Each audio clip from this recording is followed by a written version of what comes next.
Fala galera, Yara aqui falando. Mais uma semana juntos. E hoje a gente vai discutir sobre um tema muito interessante, muito apaixonante. E eu acredito que vocês vão gostar bastante, assim a gente espera, né? Hoje a gente vai falar um pouquinho sobre ética ambiental. A gente vai iniciar esse diálogo para incentivar vocês a pesquisarem um pouco mais e entenderem um pouquinho do que se trata, como se desenvolve essa área da filosofia, né? E vamos apresentar alguns conceitos interessantes para vocês. Enfim, vamos iniciar e aí vocês vão acompanhando. E é isso. Então, para a gente começar, o que é a ética ambiental? De que fala a ética ambiental, né?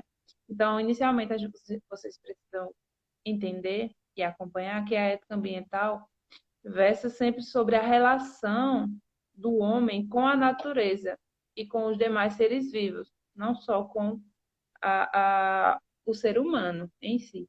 E também fala sobre a conservação da vida humana e vai nos mostrar, principalmente, a relação intrínseca, né, que está a preservação da vida humana com a preservação dos outros seres vivos e da natureza como um todo, certo? Outro ponto interessante também para a gente iniciar é falar sobre uma oposição que se dá da ética ambiental com o antropocentrismo.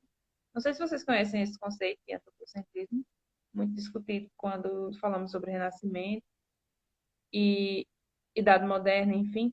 Mas o antropocentrismo é um conceito que vai trazer o homem como o centro do universo.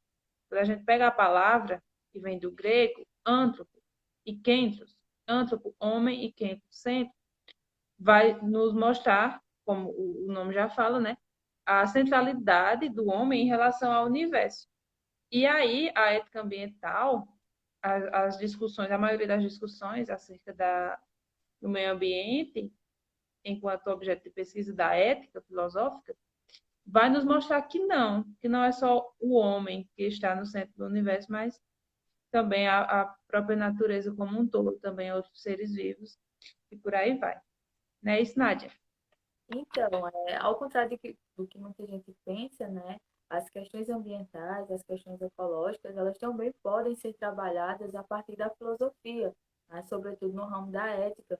Então, acho que é um pouquinho do que a gente vai tentar fazer hoje, né, é de trazer essas discussões e tentar relacionar as ações do homem nesse contexto, né, no contexto de preservação do meio ambiente, contexto de preservação das questões ecológicas, né, de levar a ideia das questões ecológicas. Então, acho que é um pouquinho do que a gente vai tentar hoje. É algo muito atual, né, e que, principalmente para quem vai prestar Enem, né, acho que é um tema para a gente ficar ligado. Né, o autor que a gente vai trabalhar também, ele é muito pertinente. Né, então, fiquem ligados que vai ser massa a discussão de hoje. Então, só introduzindo um pouquinho, a gente separou um autor que fala, é muito importante, né, para o estudo da ética ambiental. Ele foi um filósofo e ambientalista alemão, de origem judia, chamado Hans Jonas. Ele foi muito importante para o estudo da ética ambiental, mas ele traz uma fala tanto quanto de renovação para essa área. Ele envivece muitas discussões e ele traz bases teóricas muito importantes para que a gente possa falar de forma mais sólida sobre o tema e com mais base mesmo. Então, assim, só contextualizando, eu já falei que ele era de origem judia, um estudioso de teologia, de filosofia, e um fato curioso e interessante é que quando ele estava no doutorado, ele conheceu a filósofa Hannah Arendt, muito famosa, provavelmente vocês já escutaram, já ouviram falar dela, e aí eles acabaram ficando amigos, né? E daí se tira um pouquinho da importância dele e o porquê de estarmos trazendo especificamente ele, né? A gente, dentre outros, vários outros que trabalham e discutem o tema, a gente preferiu escolher ele, enquanto filósofo pesquisador da ética ambiental. Nádia vai falar um pouquinho para a gente sobre as discussões que ele traz. para que vocês possam ficar um pouquinho mais a par dos escritos dele, né?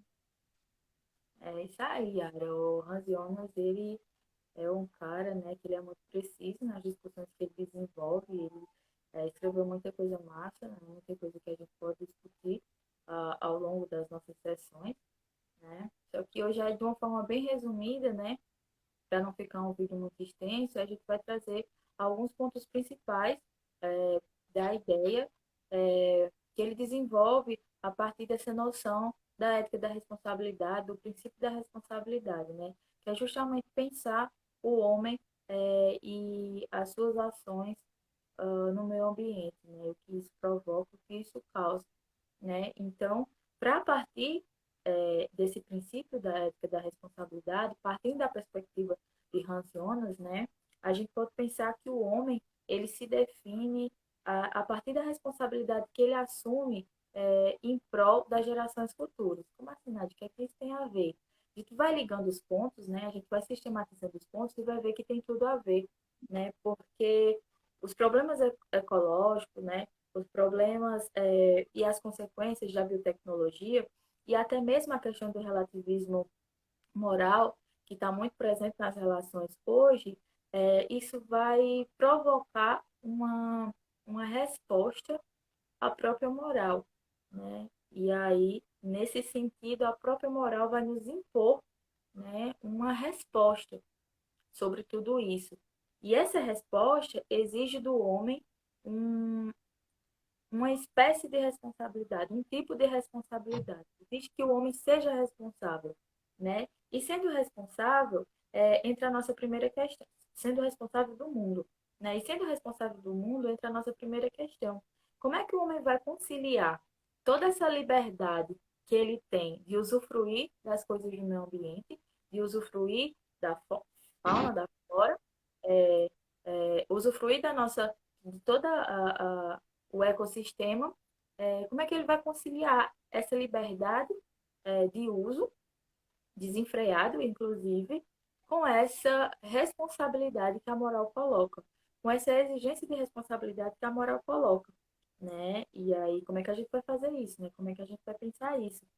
E o Hans Jonas, ele vai dizer que essa responsabilidade, ela se torna é, algo parecido com obrigação mesmo, né? A gente tem essa obrigação, essa responsabilidade com o mundo.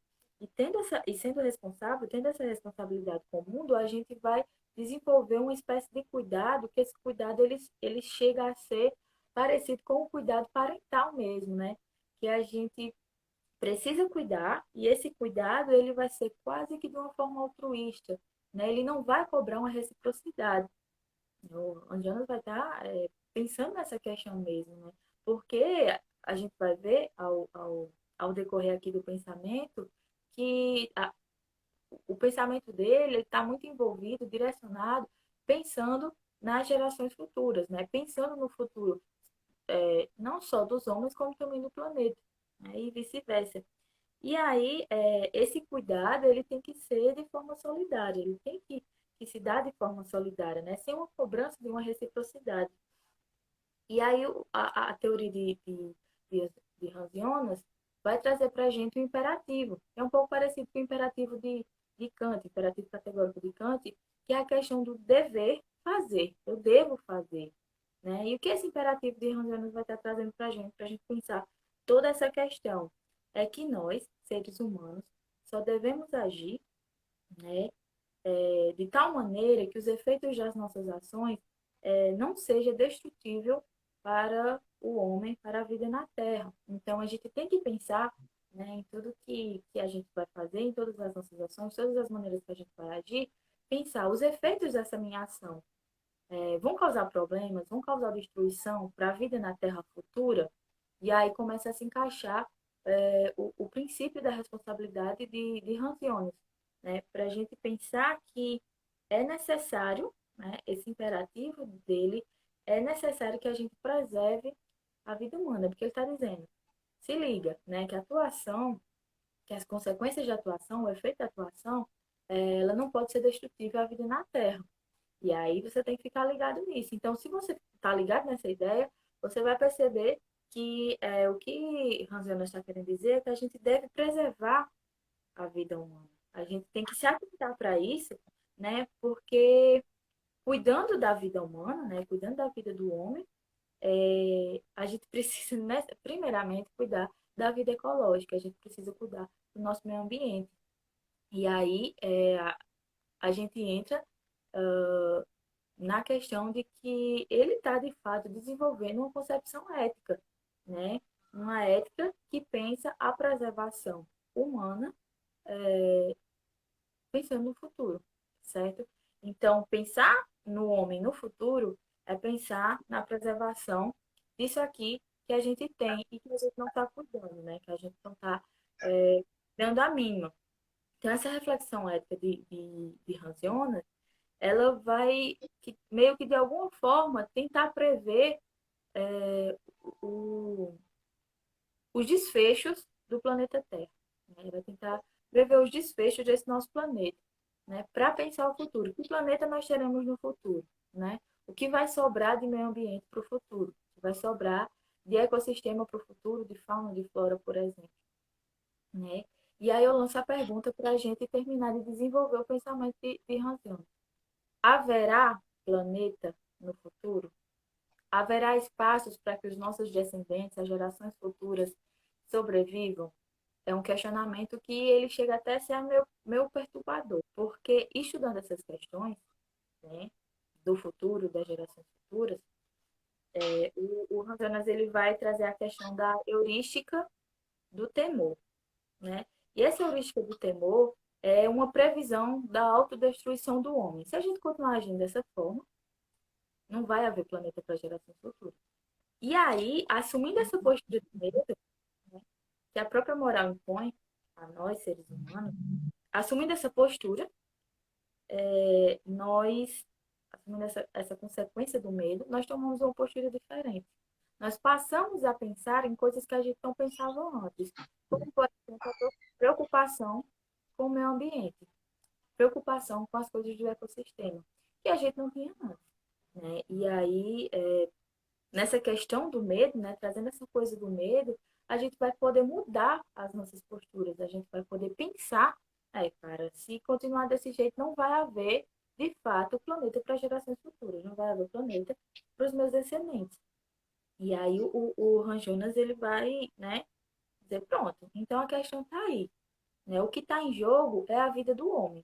Para preservar a vida do homem, é necessário preservar o meio ambiente.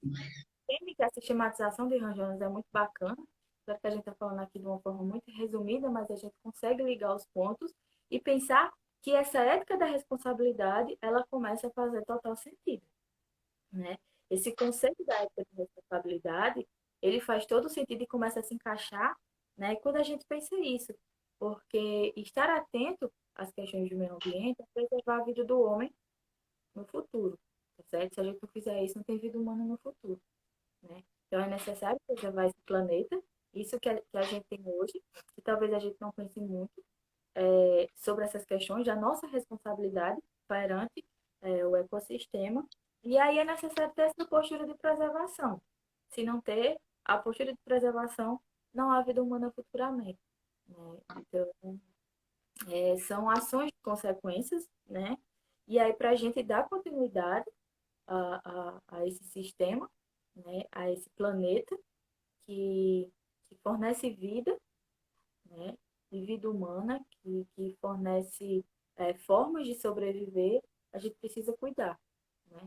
E aí cuidar, ser um responsável, né? Ter essa ética da responsabilidade, seja ela impulsionada pelo medo, seja ela impulsionada pela moral, seja ela impulsionada por uma consciência.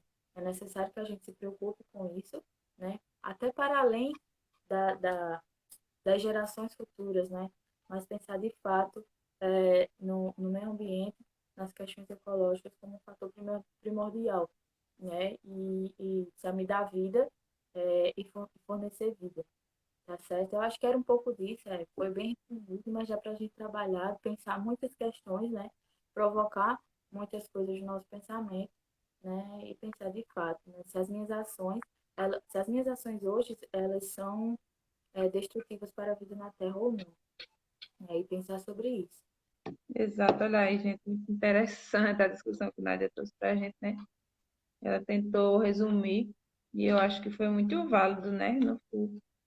A gente iniciou a discussão, até porque em um vídeo não daria para a gente apresentar todas as discussões sobre a ética ambiental. Vocês viram, acho que deu para perceber um pouquinho do que se trata, mas aí a gente só iniciou. E aí fica a dica e a recomendação para que vocês estudem a ética ambiental e, como particular indicação, estudem esse filósofo. Vale muito a pena, tanto para o conhecimento individual de vocês, mas também é uma dica massa para redação de Enem. É muito interessante, talvez se cabem muitos temas, né? Sobre ética mesmo, sobre ecologia, todos os temas voltados para a questão ambiental. Cabe, é muito válido, enriquece muito, né? A sua argumentação.